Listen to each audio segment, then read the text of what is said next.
ар бир замандын баатырлары болот. Мына азыркы биздин замандын баатырлары, муну айтышыбыз керек. Биздин медиктер. Медициналык кызматкерлер бүгүнкү күндө ооруп атат. Өздөрү ооруп атат, же контакт болуп обсервацияда жатат. Ошондуктан жетишпегендиги, кадр жетишпегендиги бүгүн да байкалууда.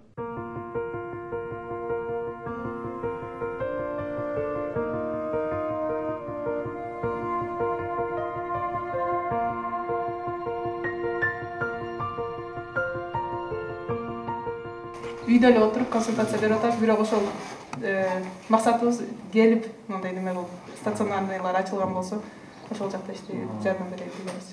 Атыңыз ким? Самара. Самара. Сиздерчи? Айгүл. Айгүл, да? Сен ким? Бакыт.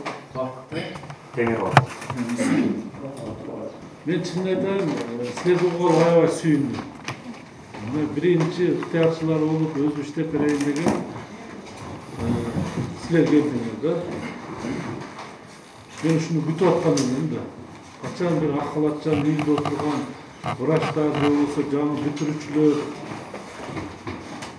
медайымдар өз ыктыярлары менен келип, ушундай мезгилде чекеде карап турбай эл үчүн жардам берели дегендер чыгабы экен деп ичимен күтүп аткан элем да. Мына силер келди азыр деп Асылбек Аманович айтканда аябай ичимен кубандым да. Кечеден бери кубанып атам. Ишкерлерге ыраазычылык билдирип атам да. Ушундай чоң мейманканаларды, өздөрүнүн тойканаларын, ресторандарын беришип, алардын айлыктарын төлөп беришип, тамак аштарынан бери беребиз деп ушундагы кече бир кубандырдылар. Бүгүн мына силерди угуп экинчи жолу кубанып атам.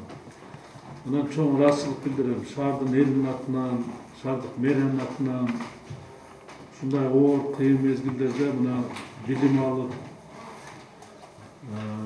ушунча жыл тем более мединститутта көп 9 жылга жакын окусуңар, билим алып, ушу элге кызмат кылам деп жакшы ниет менен элдин ден соолугу үчүн, саламаттыгы үчүн күрөшөм деп мына жакшы ниет менен окуп, билим алып алдыңар да. Мындай мезгилде чекеде карап турбай келгениңер бул аябай жакшы иш. Бүгүн шаардагы мындай силер как медик катары өзүңөр сезип, билип турасыңар да. Эпидемиологиялык абал күндөн күнгө оорулашып кетип атат. Мына алдын алуу иштерин баардыгын колубуздан келишинче мына президентибиз, урматтуу президентибиз башында туруп, колубуздан келишинче аракеттерди кылып атабыз, бирок элибиз мына бүгүнкү күндө ошол койгон талаптарды аткарбай, санитардык нормаларды сактабай, көчөгө чыгып алды да. Ошонун кесепетинен мына бүгүнкү күндө көбөйө баштады да. Эми арга жок. Биз мамлекет тарабынан болгон шарттарды түзүп, эл үчүн, ушул ооругандар үчүн анан эң негизгиси алдын алуу иштерин дагы күчөтүп жасай беришибиз керек болот да. Врачтар, дарыгерлер, медайымдар керек болот да. Ошон үчүн башка ошо бүткөн группалаштарыңар болсо дагы, досторуңар болсо чакырып давай мына келгиле. Бери келсе мен ушу силерге окшоп кабыл алып сүйлөшүп рахматымды айтып, анан баягы карап турбай ишке киришишибиз керек.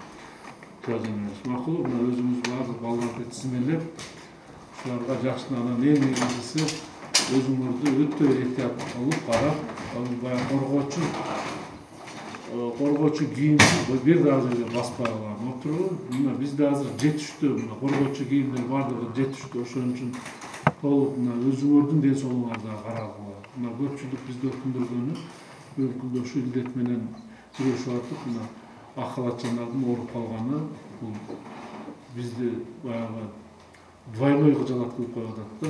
Башка жаран ооруп калыптыр десе, аны дарыласа болот десең, качан дарыгер өзү ооруп калса бизге катуу тийип атат. Ошон үчүн мен өзүңөргө ден соолук каалайм, ишиңерде ийгилик болсун да. Анан бул күндөр дагы өтөт. Бул күндөр өтөт.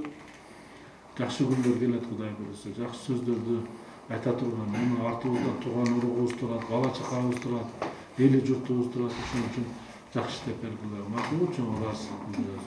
Анан бул балдардын да баардыгын ким Асылбек Аманович баардыгын списокторун алып бизде сөз болуш керек. Андан кийин мен аягына биринчилерден ушулар келди да. Бул үлгү болуш керек башкаларына, башка акалатчылар, башка бүтүрүүчүлөргө, врачтарга медайымдар үлгү болуш керек. Ушуну массалык маалымат каражаттарда турасыңар, эми азаматыбызга бардыгыңыздар. Шуну элге жеткизип койгула. Ушунда мына ыктыярчылар келип ушу өздөрү келе баштады деп. Кеп буларды макташтай эмес, ушуларды көрүп калгандардагы ойгонуп, патриотик сезимдер менен келип бизге жардам бере турган болуш керек. Туурабы? Башка мага жеме жокпу? Сөздөр болсо айтыңыздар азыр. Атайын убактыбыз сизге бөлдүм. Кандай ой, кандай максат? Суранычтар жок, баардыгын айтып кеттиңиз. Азыр колубуздун келишинче максималдуу түрдө баардык күчүбүздү жумшап элибиз үчүн иштеп беребиз баардыгыбыз. Баардык ошонго даярданып, формаларды да баардыгын ала келдик сырасындачы. Бүгүндөн болсо бүгүн азыр неме кылып кетебиз депчи. Ишке Тынбай, татынбай айтып турган отурбу. Эми иш болгон жерде кемчилик азыр биз баардыгын кыйратып атабыз дегенден алыспыз. Да, биз тараптан да кемчиликтер болуп атышы мүмкүн. Мына болгон аракетибизди кылып атабыз да. Ошон үчүн баягы убагында айтып тургула. Бул азыр биз мына ошол жерлердеги күндүзгү стационарларда биз аптекаларды дагы ачкыларды алабыз да. Ошол жерде кээ бирге жетишпеген дары-дармектерди өздөрү сатып ала турган болуш керек. Туурабы? Ошол негизгиси адамдын ден соолугу да.